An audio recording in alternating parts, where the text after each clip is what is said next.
Thank you for attending this important information session. I'm glad you're here. That's royalty-free music, by the way, that you're hearing from StreamYard. Thank you for attending this Literary Works Copyright and Licenses Royalty Payments Spoken Word Comedy Info Session, put on by CANCOM. I'm Adam Groh. I'm on the board of directors for the Foundation for Canadian Comedy, CANCOM, and joining me are several guests to speak about this topic, which is heating up, indeed, big time, at a critical juncture for all stakeholders in the comedy industry. There was a Spotify takedown of comedy albums in December 2021 after global rights administration company Spoken Giants approached the digital platform about payments on literary works. At last check, many of those comedy albums are still unavailable on Spotify. More recently, a lawsuit was filed against US streaming service Pandora for $41.5 million. Sorry, $41.55 million on behalf of the estates of many comedians no longer with us and other currently active comedians who are clients of Word Collections, another global copyright royalty collections agency. Jeff Price, CEO of Word Collections, is here on this panel. And while details of the suit aren't on the table for specifics on this meeting, the public domain intel available includes a report by Reuters that Pandora, which isn't available in Canada, by the way, has filed counterclaims that Word Collections has formed a cartel to monopolize comedian copyrights, suggesting that if comedians win, the company and other streaming services may have to remove comedy entirely. The copyright exists. Royalties on the literary work copyrights have just never been paid to spoken word artists like comedians before. If collections agencies attempt to negotiate payments or take legal action to retain these royalties, is it possible that comedy will be entirely removed from streaming services and non-interactive or semi-interactive platforms or radio and satellite radio? What should Canadian comedians do?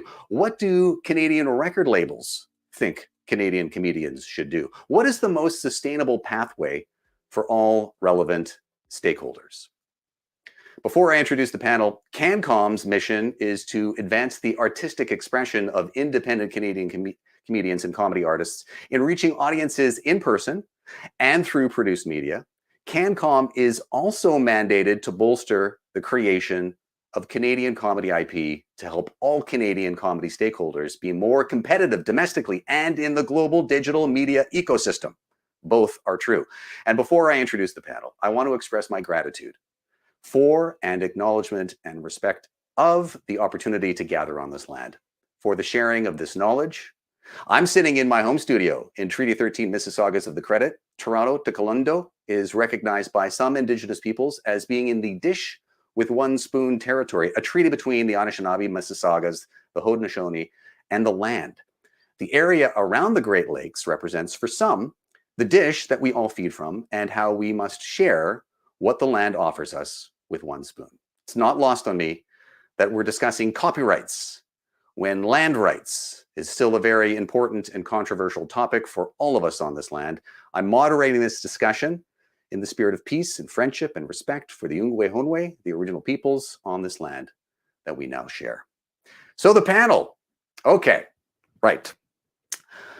Starting with our first panelist, associate at Taylor Obala Murray Leyland, LLP, with extensive experience in the arts and culture sector through roles at a Canadian copyright collective. Say hello to Victoria Novak. Hello, Victoria. Hi, Adam. So glad I could join you today. I don't know what else there is to say about the Canadian Copyright Collective, but obviously that it resonates, just those words. I worked at Access Copyright prior to being at the firm, and I generally practice film and television and also represent a large music publisher in my work. So this coming together of publishing rights with spoken word is very much my wheelhouse. Excellent. We're glad you're here. Next, overseeing the flow of royalties and use fees to professional audio and audiovisual performers, Director of ACTRA Performers Rights Society, Michael Murray. Hello, Michael. Hello. Nice to be here. Quintessential Canadian background, of course. Yes. Yeah, I was on international meetings last week and I used this, and then it just became my favorite. So. Yeah, well, I love it. There's nothing better than a Mountie scoring on. It's not a Leafs goalie, I hope. Anyway, no. Ouch. Yeah. Next up, founder of Howl and Roar Records, which is a female-centric comedy record label, as well as a radio host and podcast creator. Here's Allison Dorr. Hi, Allison. Hi, how are you? Excellent. And that's quintessential Canadian in the background too, Howl and Roar. Yeah. And finally, should have had a fancy background. No, I know. I like it. I like the label. I like it. It's a Canadian label. Currently CEO and founder of Word Collections, as promised, and formerly founder and former CEO of Audium and TuneCore. Here's Jeff Price. Welcome all. Hello. Hello. I need a quintessential American background, which these days appears to be an AK-47. So that is my political commentary for the moment. That is makes me sick. More cutting than the Leafs goalie joke that I had earlier. Yes, and it's also more upsetting. So I'm sorry. It's unforgivable on a comedy panel. But obviously, there's a lot of serious topics, and you do have a quintessential background, as we were hearing in the green before, is sirens going on in the background. So maybe that's just we'll just kind of leave it. So I think that the best way to start is to frame this, because this is the agenda that we've got, which is let's just talk about what these copyright license and royalty payments are. And I'm going to throw to Jeff to kind of highlight that, and people can jump in to kind of, discuss their take on that, because there's a real important distinction between what exists for musicians and what exists for spoken word artists like comedians. And then we'll get into, this critical juncture. Who's going to pay for this? And if they are going to be paid, how and when, and what are the ramifications? And I'm really glad that Allison's here, because it's really important to have, I invited a lot of people to join this panel, but especially record labels representing independent Canadian comedians with a perspective on how they should look at it. We'll get to what are the options then for individual comedians in terms of how they approach these copyrights and the royalty payments on literary works. And then, by the end of an hour, we've got lots of time, we're going to come up with a pathway. We're going to solve this. We're going to come, I don't know, we'll just discuss sustainable pathways. So I'll get the agenda off there, but bring it back occasionally. And I will just throw it to you, Jeff, just to kind of talk about what these copyrights are. And I'll kind of support it with visuals as best I can. Is that okay, and Jeff? Of course, absolutely. And I don't want to bore anybody. And from time to time, now that I'm old, I had to go get reading glasses. And I found that when you buy them at CVS, it looks like it's 1980. So my apologies for that. And there is an attorney on the phone on this conference as well, who please do correct me if I get anything wrong, but I appreciate it. So that being said, and a lot of this is US centric, because that's where I have my deep knowledge base, but I do think it applies to Canada as well, with some subtle differences, which perhaps can be articulated if I get it wrong. But you got to start with the idea that there's property, right? There's physical property, and then there's property that's not physical. We call it intellectual property, like an idea that is made into something tangible. So if you have let's stick with comedic routines. You have a routine in your head, 7 words you can't say on television. The minute which George Carlin has made very famous and popular, the minute you record that or write it down, you get a copyright in the United States and many other countries around the world, right? And the copyright in the US, it's under Title 17, US Code Section 102, which is far too much information.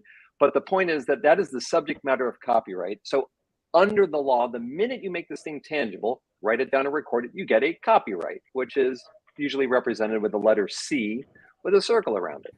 Not to be confused with the letter P with a circle around it, which stands for phonogram, which apparently means we live in 1912 and we're talking about wax spools and vinyl records. But let me just table that. So you get this copyright. Now, with that copyright, you get what we call rights types. Okay, so you got this thing, this copyright, intellectual property made tangible. And with that, under Title 17 US Code 106, you get these exclusive rights in copyrighted works. So once you have a copyright, this section dictates what those rights types are. And these are, at least in the US, there are 6 of them. There are 6 rights types that go with this copyright. And these 6 rights types, there they are, excuse me, dictate how anyone on the planet that wants to use your copyright has to get licensed for it. It's usually a Chinese menu, some collection of these 6. For example, and I'll be very brief on this, in the United States, if there's a sound recording of George Carlin doing 7 words you can't say on television, and it gets downloaded from iTunes, not streamed, but downloaded, in the United States, you need the right of reproduction. That's mechanical royalties, the right of digital transmission, and the right of distribution, right? But the one that makes the money is the right of reproduction for mechanicals. Now, that's in the United States. If you go into the European Union or into the United Kingdom, by the way, the same thing applies in Canada on a download. If you go into the European... Sorry, just to jump in, Jeff, just for all our Canadians listening, these same, if not similar rights, they're covered under the Copyright Act. You can just Google Copyright Act and it's all listed there. Looking at sections, we jump around, but sections 2 onwards to about 20. Cool to know. I didn't know that. I'm like this copyright geek. All right.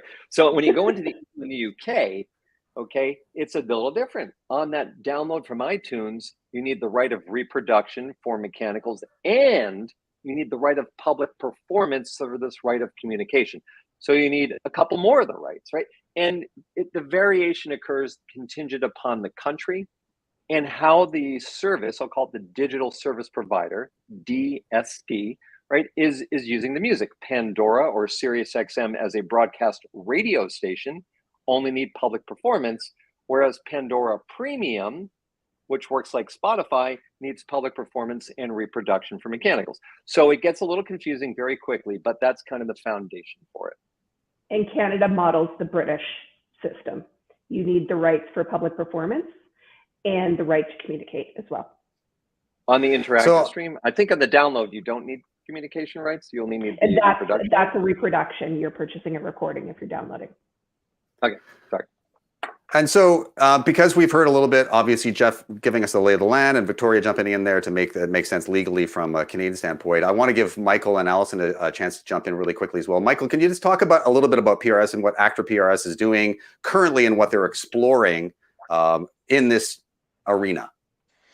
Yeah, so we were really instrumental in advocating for the changes in the Act, which were in 1997, Bill C-32. And it took us 13 years to advocate for these changes, believe it or not, ACTRA. And it's amazing to go through the files, the presentations before Parliament, etc. The irony in that all, ACTRA does represent film and television performers, including comedians. In film and television, that is our prime biz. But in ACTRA PRS, we collect use fees for film and television performers flowing from collective agreements. But we also have a division called ACTRA RACS, which is the #1 music performers copyright royalty collection service in Canada, or CMO, Collective Management Society in Canada. So we are most active with music sound recordings when it comes to sound recordings. This area is actually an area of merging that we have not explored as much as we would have liked, and we're actually just starting a new project to say what rights can we collect on behalf of our members who perform comedy and other literary works and dramatic works actually as well. This would extend to us to those who have Shakespeare streaming on Spotify or on SiriusXM. And what assignments do we already have from performers to go get those rights? How do we go get them? And I think the one thing that's really important to understand, you have it on the slide, that the sound recording and what we know as the composition or the written work, the literary work itself, are two different things. And performers are tied to the sound recording rights. This goes for music and for literary works. So the label and the performers are kind of married together. And under the Copyright Act of Canada, I only know Canada, I don't know the other acts. Under the Copyright Act of Canada, the label and the performers need to split the rights to the sound recording. And interestingly, there's certain platforms which that money is unalienable, is our understanding. We need to test a lot of this because it's new. What's called equitable remuneration, which means it actually doesn't rely on exclusive rights. It doesn't rely on your contract. It's something that you have regardless of whether you have a contract or not. So that would be on satellite radio, semi-interactive and non-interactive streaming, which they're debated what is semi-interactive and what is non-interactive. And this is all audio only in Canada, what I'm talking about. because as soon as it's an AV work, there are completely different rules and they're not that great unless you have a collective agreement. So really we're talking about sound recording. So I'll tell you, ACTRA PRS now has a research project where we're actually going to issue an RFP for very soon, where we want someone to tell us exactly the legal framework as well as the potential value of literary and dramatic performances on sound recordings and the performer's equitable remuneration on those sound recordings. Essentially, all the money performers of literary and dramatic works should be getting, but they're not getting from Canadian sources. So this would be Canadian XM, Canadian, if there's such thing as Canadian Spotify, Canadian Apple Music, terrestrial radio. We know the big area of focus will probably be that the XM channel, the Just for Laughs channel, and we'll go from there. So we're pretty new at this. We know what the rights should be when we compare them to music, or we just have to do a lot more research and a lot more testing.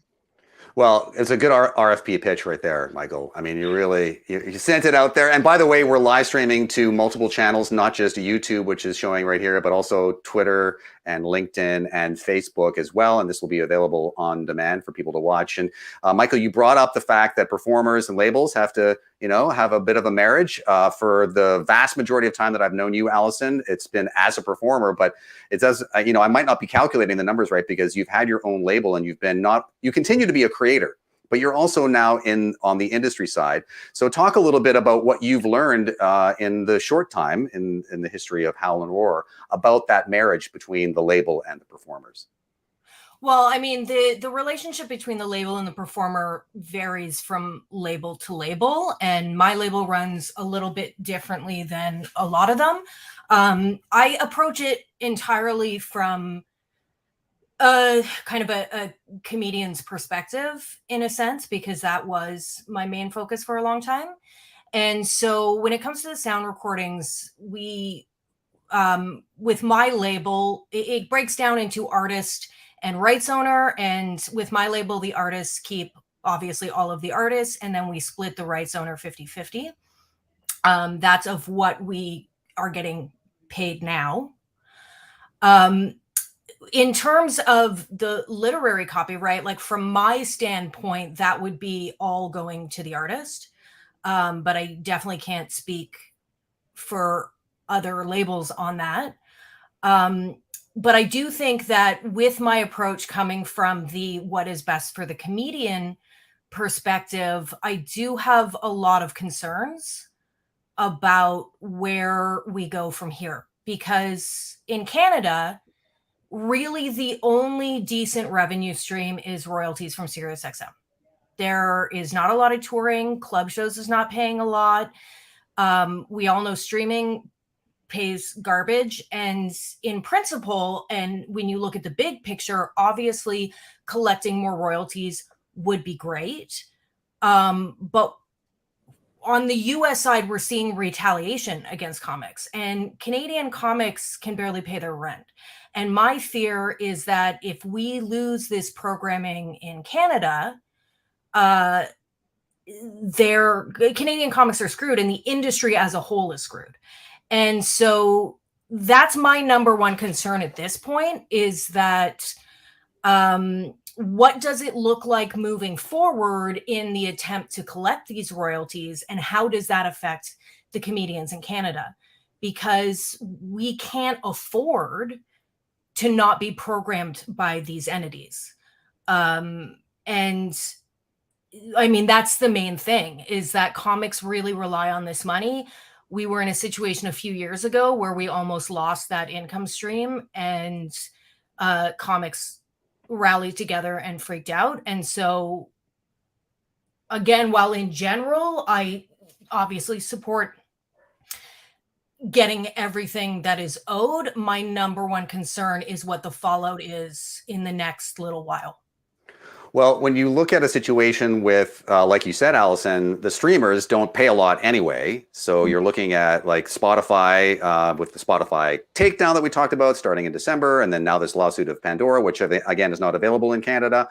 And I did talk to Jeff about this, and word collections is very pliable. And, word collections, you're a client as a comedian, so the word collections will do what you want. So is there an opportunity, for instance, to work on collecting and retaining the royalties on these copyright license where it makes most sense? This is what the sustainable pathways are. And, you know, even though I say, Jeff, at the one sense, you know, $41.55 million when you look at a lawsuit sounds like a lot of money, but this is for big catalog players. Is that worth it for someone who has like an album or two and the payout mechanism is not solid? And can you just say, you know what, we're not going to go after terrestrial or satellite radio for these royalties? Or does that become precedent setting? And maybe that's a discussion for both Victoria and Jeff at the same time. I'll let you start on that, Jeff. Well, I don't view it as my place to make a decision for a copyright holder as to what they want to do with their rights. Okay, if you don't want to license and collect your money, that's your right, and I support you. If you do, I'm there to work for you. So it's not my place. Allison is absolutely right. Part of the tactics that these DSPs, these digital service providers, places like Sirius and Pandora and Spotify use is they will attempt to starve you out.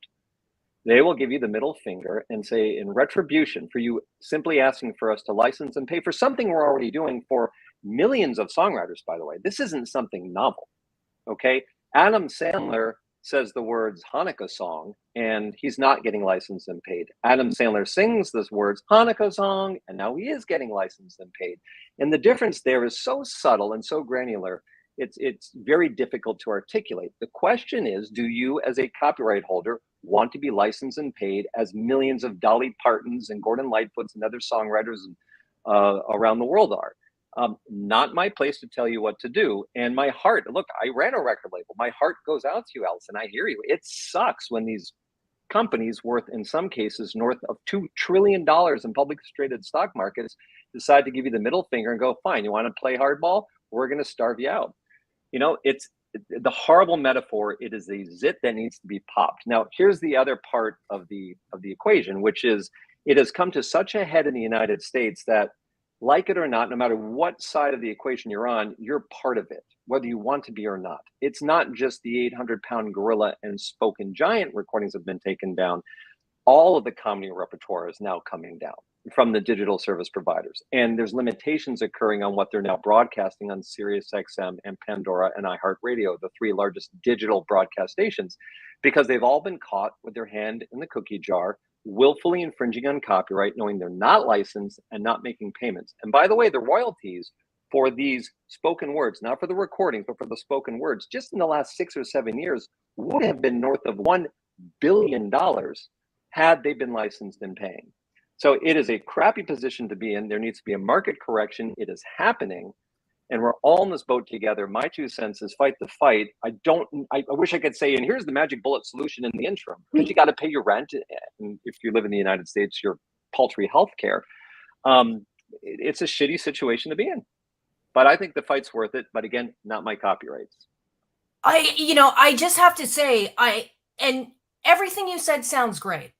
But when you apply it to the little people, like, I would love to advise the people that record with me to fight the fight. But again, getting frozen out by these streamers means they can't eat.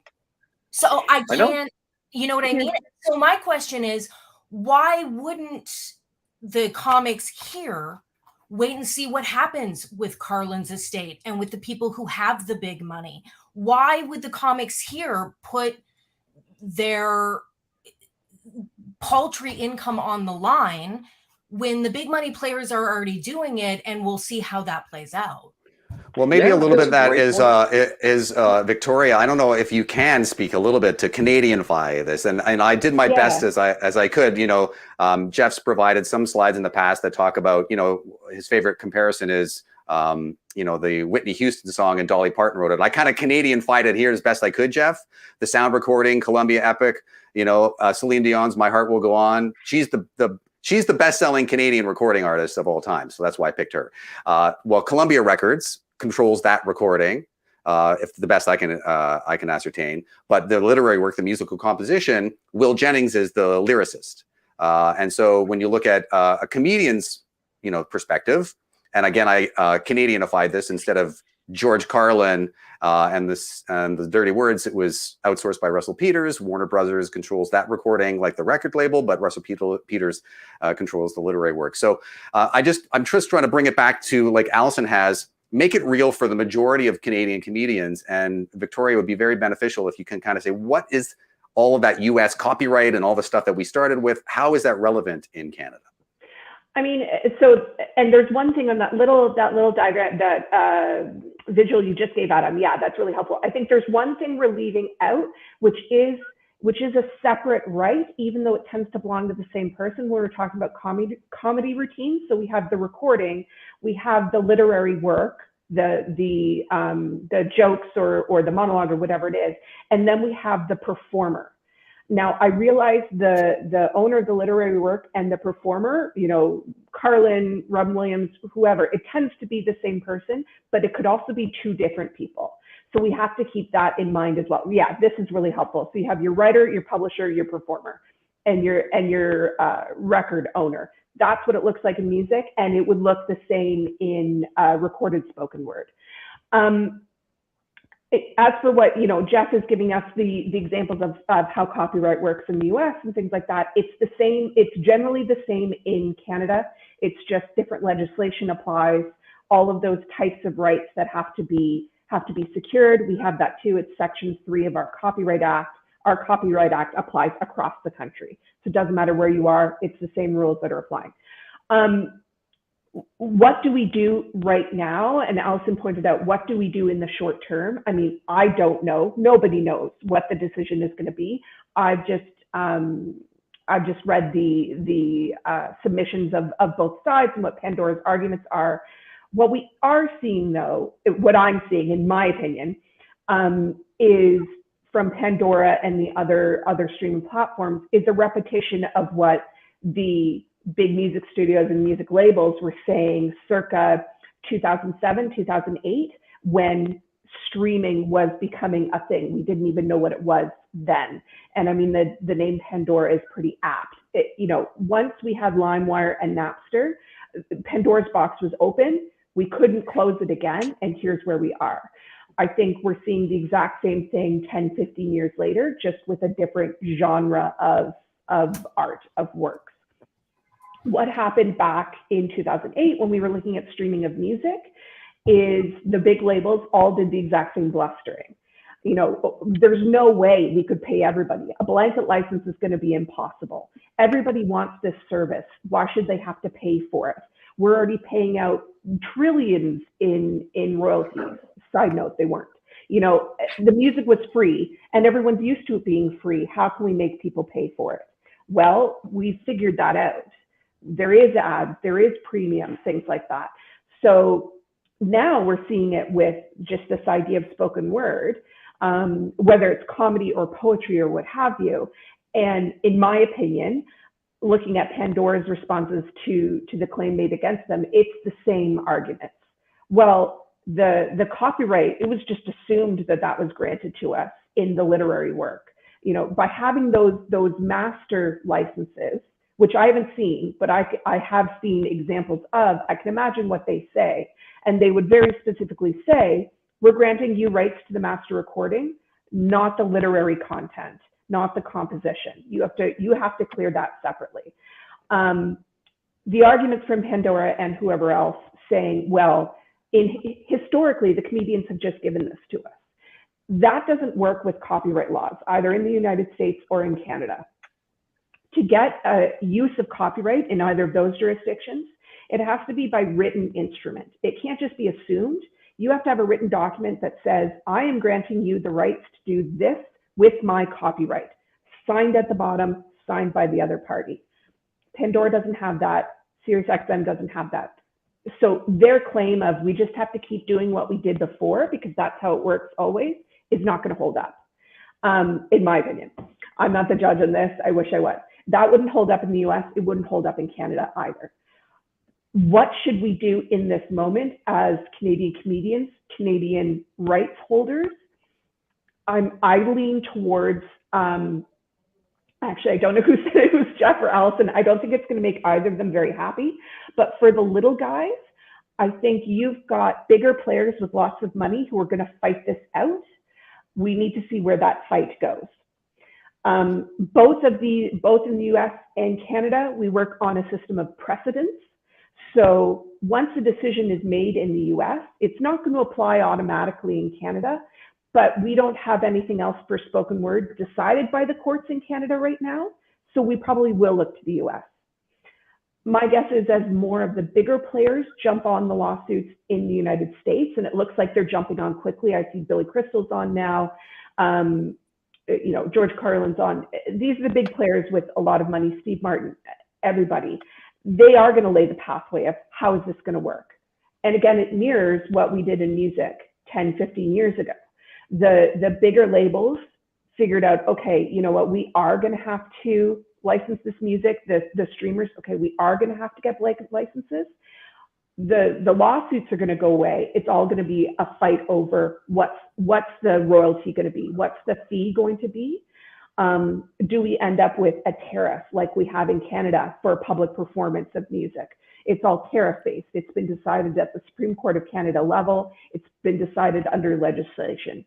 My guess is that is where all of this is going to push in the end, because it makes the most sense for all parties.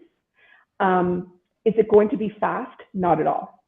These decisions take a long time, tend to be 5 years behind the technology anyways. We've seen that in print as well, print licenses. We get to a decision long after the problem has happened. What do you do as the little guy? What's going to happen if they take down all of these recordings? Personally, I think it's going to be a long game. So saying hang in there isn't very helpful. Personally, there is a benefit in working together as a group, as opposed to one comedian in Moncton and one comedian in Timmins and one comedian in Vancouver, all fighting their own fight. From my experience, Pandora, YouTube, Apple Music, whoever, they aren't going to pay much attention to one person with a couple recordings. That's small potatoes. There's always power in numbers, but do you run that risk of a blanket? Well, we're just going to take everything down. Yes. But that's what the platform said with music rights holders to begin with. Of course, it's going to be a knee-jerk reaction. But I think that's where we are. That risk is already materializing. And in terms of the guesses, in terms of where it's going to go, there's a little bit right now of, well, if it does go as you're guessing, Victoria, and as many industry experts are corroborating, is that there's going to be some sort of tariff or payment. There's a little bit of the dance of, well, who pays that, which was on the agenda at the beginning. And there's a little bit of additional play, as Jeff mentioned, it's about starving out the artist to a certain degree, and, can we hang on? But then there's a little bit, and, I want to bring Michael in to talk a little bit about the rules, and then Allison as well, because there's a little bit of play going on. Well, if there is going to be payment, we made assumptions about not the artist, but the label said that they had all the clearances on this. So there's a little bit of play on, should the labels be paying this? But because, Michael, this slide was built with you sending me some notes on that, I just want to have you walk through a little bit of that for our sake in terms of those specific rules and how important it is to look at that. Sure. Yeah. And I think the slide was popping up but now it's here. I think a comedian in Canada, I would say for Canadian comedians, I would focus on Canada. That's where you have political influence. That's where we can organize. Tends to be a friendlier zone. And as it plays out in the United States or in any other country, that's a different thing to go get those royalties. So you can let that battle play out in that other country. And then as it plays out, whatever royalties are there and you're played in that country, you can go get it. But in Canada, you could be four things. I'm sure there are some self-releasing comedians. So on a given recording, you could be the writer. You could be the publisher representing your writing interests. You could be the master recording owner, or you could be the performer. Or of course, you could have some outside parties be one or more of these things. And so I think for us, we are focused entirely on the performer element. But as I said before, that means we are tied together with the labels. Our big questions are, what royalties are being collected right now? for the public performance, mostly is our main concern, of comedy sound recordings in Canada. I'm worried that maybe we're not getting any, no one's getting anything on it, that it's mostly the States XM plays that people are getting paid on, not Canadian XM plays. Oh, great. Allison's shaking her head. So Canadian XM plays. Canadians make most of their money from Canadian XM plays, but that's, remember that channel, but that Just for Laugh is repeated in the United States, right? That Just for Laugh channel all over Canada and the US. Yeah, and you think, okay, okay, it's coming from both places, so that's a great thing. So the labels in Canada from the Canadian plays are legally, a performer can't, my understanding, and this is, again, we want to do some more work, a performer can't contract out of that. A performer can't say to their label, keep my money. Literally, there's not that contract doesn't stand in Canada because it's equitable remuneration under Section 19. Which means it has to be paid to the performer no matter what contract exists. And I think that's a big difference between the United States and Canada. So we need to, that's the discovery. Again, this is all on the performer label side, and that's our main concern. So a big exercise we'll go through is what's being collected, who's collecting it, and is everyone paying the performer as obligated? Or are those obligations there, like I'm saying right now? I need to verify that, and I know it could be very contentious.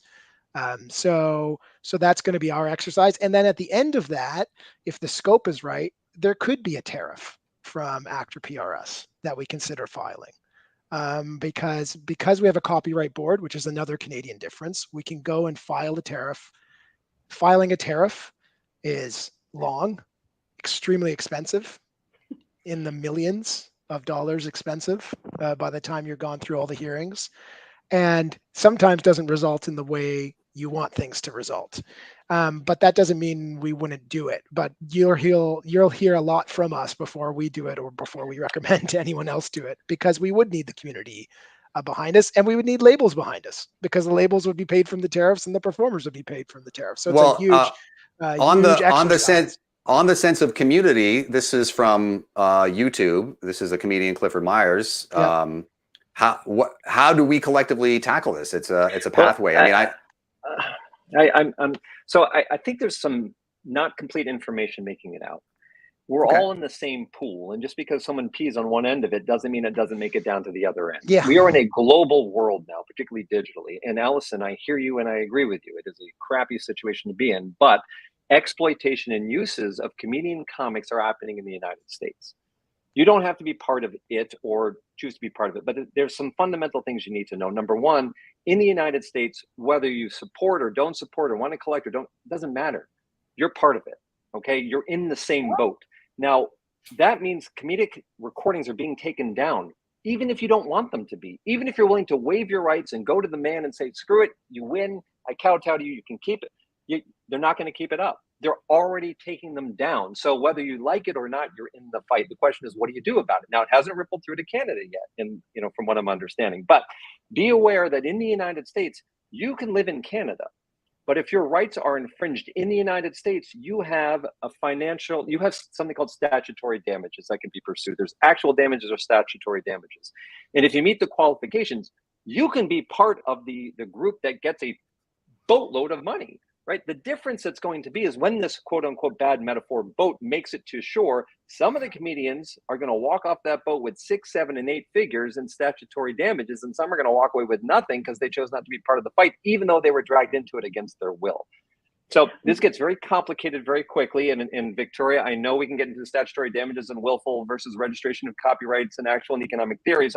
That'll be its own webinar. But I want to make sure everyone understands that whether you're in Canada or Nigeria or Liberia or Greece, you're in this fight in the United States. Like it or not, you're part of it. Now, you can choose to do nothing. You can choose to research more and say, hey, I qualify for statutory damages.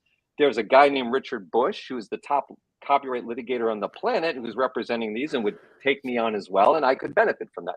That is your decision. In Canada, that's, again, your decision. I don't know if it will ripple through from the US to Canada. And also, Adam, to be clear, this isn't just Pandora and a Sirius XM. This is Apple, Amazon, Google, YouTube, Sirius, iHeart, just anything on this planet any audio visual use, any audio only use, anything, anywhere on this planet, this is now happening. And this is a question of your future income. Are you willing to forego the licensing and money you are owed for the things that you create from this point in time forever in the future? And if not, there's a fight that has to happen, and it sucks. And I'm sorry. I wish it didn't have to be like this, but they do this again and again and again, and it's not right. Can I just clarify Well, one point though for go ahead. everybody Yeah. who's listening? So Jeff speaks about statutory damages. We have statutory damages in Canada as well. And that means if you can prove copyright infringement, there's a guaranteed amount of money you would get for each infringement. Just to clarify what Jeff's saying about joining the fight and things like that, and the lawsuits we're seeing in the United States right now, what they aren't is class action lawsuits. So it's not quite as simple as this is happening, and as long as your rights is bundled up in this as well, you're going to get paid out. How things are working right now and how things would work initially in Canada as well, it's for each person, each rights holder that files a lawsuit against whichever of these platforms you choose to go after at the time, you have to prove your copyright infringement, and therefore your statutory damages would apply. So we are not at the stage of, were you affected by mesothelioma and call this number, money could be coming to you. We're not there yet.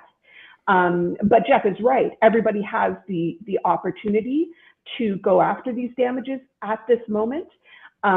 In Canada, I would imagine, and I'm not part of these discussions, but having a group or a large rights holder coming forward and launching a lawsuit in Canada for the same thing, for the same infringements, probably is in the works and should be in the works. But we're not at the point yet to say, you just need to walk through this door and the money's yours. The fight is going to be a long and expensive one.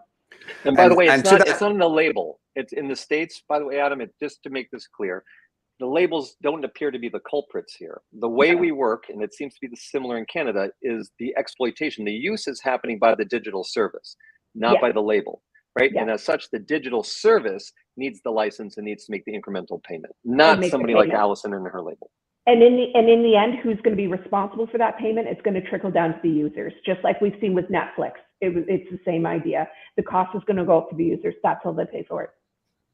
But at the same time, I'm sure there's the limitations of a period of time in terms of how long these are in play, in terms of what you can file a lawsuit for, and you have to be, have a substantial amount of stuff in rotation, and even just a cursory look at who's getting playtime. Aside from Channel 168, which to Allison's point really focuses exclusively on the independent Canadian comedian, it's not like Canadians are making a huge amount of money in the digital arena on other platforms anyway. And then again, bringing back Allison's point is, and again, I'm all on board with this fight, but I understand what she's talking about in terms of representing the comedians, in terms of what is the worth for someone who it's going to make a difference between $6,000 and $10,000 a year. And now, as Jeff's pointing out, they don't even know it, but they're going to be taken down anyway. I mean, let's talk about that, because we're going to get close to wrapping up. Is it realistic in the long term for these channels either to change, obviously easier to change format, but to not provide comedy to their users? I mean, there's that lag between when the subscriber's going to go, what happened to all your comedy? It's gone. So, Adam, I have to go in a couple of minutes because I have to go on air, but I just want to say really quick, I think part of the problem is there's the big picture and the small picture. And I think everyone on this panel, for the most part, is looking at the big picture. And I think that's great. I understand we're all in this fight. I understand comedy's coming down. My goal right now is to stop my comedian's comedy from coming down, because Sirius is, and the show I'm going to do in 15 minutes is a Sirius XM show. I'm a contracted voice talent for them. Otherwise, they don't care about me at all. And I can see that in the way they treat comics and the way they treat people. And so I'm going to say, I think the fight is an important one, but I think what is getting lost, and aside from Adam, I don't know what your knowledge is of comedy, and especially here in Canada, you are asking people to sacrifice their money now for potential future earnings. And I get it. These earnings are money that should have been paid to them the whole time and blah, blah, blah. But Sirius is removing comics. I also have some comics in the States. Sirius is pulling down comics that are joining in this fight in the States because the streamers are a canary in a coal mine. And I cannot encourage the people that I work with here who literally, again, the industry in Canada is a living nightmare that almost no one can make enough money to live off of. And so asking them to say, hey, join a lawsuit, join this organization, and potentially lose the money that helps you eat every month because the bigger goal is important and you're in the fight whether you like it or not, and what's happening is wrong. I agree in principle with all those things, but I can't ask these comics to do that.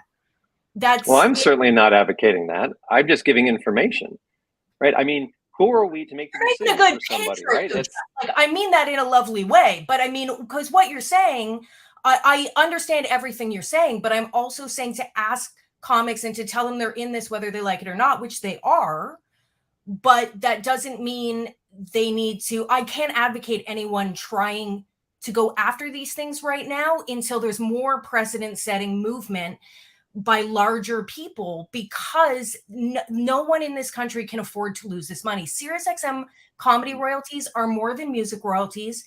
They pay a lot of money, and it's the only decent money these artists get. You're not getting argument back on that. My only point is it's already happening. I mean, there's not, whether you like it or not, or I like it or not, Spotify took down 300 recordings by innocent comedians that didn't do anything.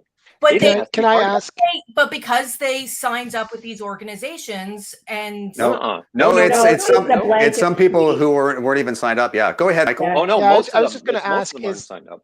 XM licensed? Is the composition licensed in the United States on XM? Like, no. it's Well, a not, musical composition is, but no, the underlying, not the comedy composition. No, they're not. Oh, interesting. Sorry, Allison, so they're also in this fight then. Oh, interesting. Allison, I apologize. That's the miscommunication. Is like 90% of the comedy that's been taken down are from comedians that aren't members of my organization or Spoken Giant. They're just the innocent bystanders that are getting caught when a bigger estate or a bigger comedian are showing up, and that's it. It's heartbreaking. It's not and right. That's what we saw, but that's what we saw in music too. And I think, Allison, I agree with you, Allison. You can't tell people, okay, just walk away from this, hang on for 8 years, and it all sort out. I think those smaller individuals, it's going to get pushed on them. No matter what you do, it's going to be the same reaction that it was to music, where it was just fine. We won't stream anything. We will take everything down. And it's this extreme knee jerk until we can find a middle ground, and then it swings back. I think just looking at Pandora's arguments in their submission, that's what they're going with. You're all crooks. You're all part of a cartel. You're all bad people. Fine. We won't play any of you. We'll pick up all of our toys and go home. I think in the end, is that where they're going to land eventually? No, of course they want to stream this. They want to stream all of everybody's content. I think personally, what is going to happen to the little guy in the instance, I think it's a wave. It's going to sweep everybody out. It is going to be the big players who are going to fight this out and come up with the answer in the end, and then it trickles down to everybody again. That is not a satisfying answer. That's not satisfying.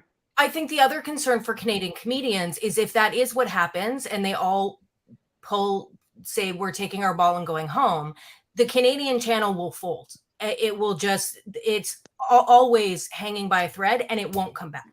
So that's my other concern, is that you have to understand the stakes are higher for this fight in Canada, because most of the revenue comes from that one channel. Single channel. I was going to say that, Allison. The one channel, if that one channel can be protected either by working with Just for Laughs or working with XM in the Canadian fight, which I think really in the Canadian side of the fight, it really can. Now, I was surprised to hear that the composition is not licensed on XM in the States, and I think that is a big problem. Now I'm wondering if it's licensed in Canada. From what I can tell, it is not. So doesn't represent them. That's the problem. So then it's a careful conversation, and you involve. That's an awesome cup, whatever that is, Allison.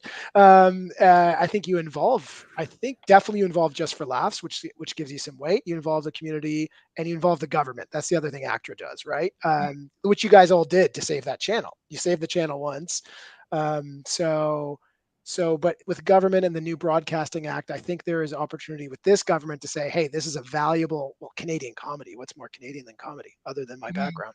That you have this opportunity to protect that, especially when there's so much leveraged on one channel. But I hear you. I think there's a Canadian approach, at least for the Canadian rights, that's very careful. That And ties there's in the precedent for government. that.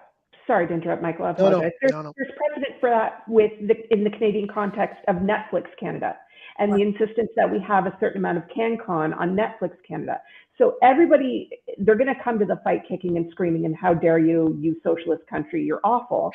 Right, we'll get through that noise. But there is precedent for saying, okay, you're operating in Canada, we need to do it differently. How are these other streaming platforms going to react to that? I don't know. Nobody knows. I think it's going to be a chicken and an egg situation. Canada's different. We need a Canadian resolution to this. And them saying, well, we're working on a resolution in the US, let's wait. And us saying, okay, but if the US resolution doesn't work, we need a Canadian resolution, and back and forth. Well, I think, well, Jeff, hold your good news, because I think the good news from the Canadian perspective is, despite the fact that it's been volatile in the past when the channel was saved previously, it is still a Canadian channel run by a Canadian company, curated by another Canadian company, which is still 51% owned by Bell Media, and that's JFL. And there's an opportunity for a conversation. CANCOM has always, wanted that dialogue to be open with SiriusXM Canada and Just for Laughs. And for instance, Just for Laughs in the past has sponsored our study. By the way, to your point, Allison, the study that Just for Laughs and many other stakeholders sponsored in 2020 indicated that a Canadian working in comedy can earn upwards of $18,900 a year, which is why this channel becomes so vital. And so that's a good news scenario for me, even though it's been delicate and challenging. I think that there's an opportunity for conversations. Jeff, what was your good news? Well, the good news is, Oh yeah, Allison. Sorry, Allison. Sorry Oh. to interrupt. Thank you so much, Allison. Thank you, And Allison. thank you, everyone. I look forward to talking more. Good luck on your shift. Yes. Okay. Yeah. So the good news is, we've been discussing doom and gloom and in exploitation without licensing and lack of parity, and how comedians, they're not just second-class citizens or fourth-class citizens, compared to a musical songwriter, they're getting paid anyway. But on the flip side, the world cannot survive without comedy. It can't. You have hundreds of millions of dollars invested into things like Spotify's podcasting that wants comedy, or Netflix and its stand-ups and HBO and its stand-up specials. The amount of money being poured into comedic talent, or rather access to comedic talent, to utilize it to gain market share and consumers, has never been higher. It is valued, it topples regimes, it influences your life. So it is an important, I don't call it commodity, it is an important piece of culture and art that resonates on a global basis, and it is needed. And if it goes away from here, it's going to pop up over here, because this one's going to want the advantage. So that's the first thing.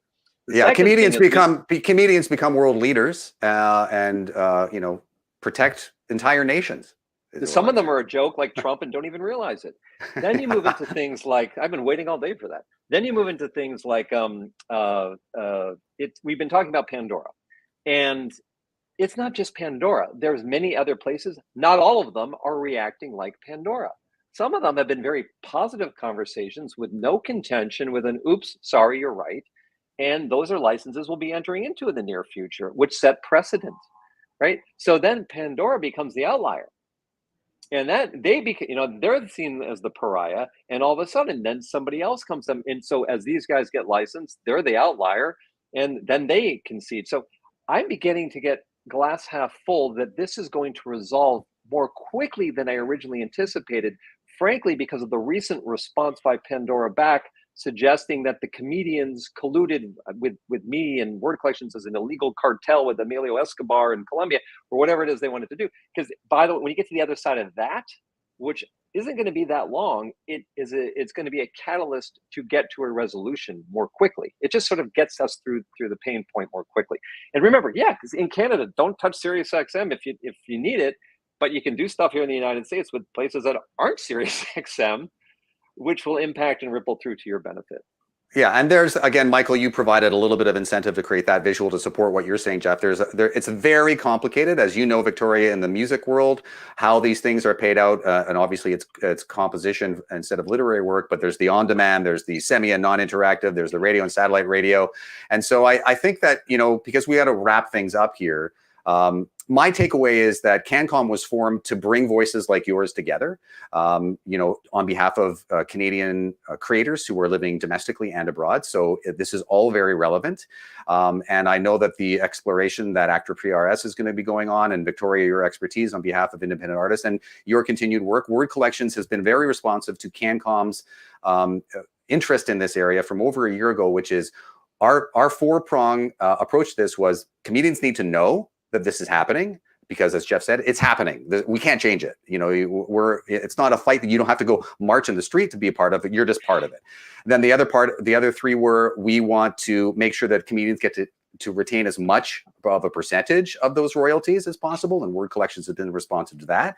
We want an investment in the creation of new content, which other organizations, in addition to Word Collections, we just had our first comedy grants, and we are doing another round in the fall, first ever for comedians to apply as comedians to get comedy grants through CANCOM.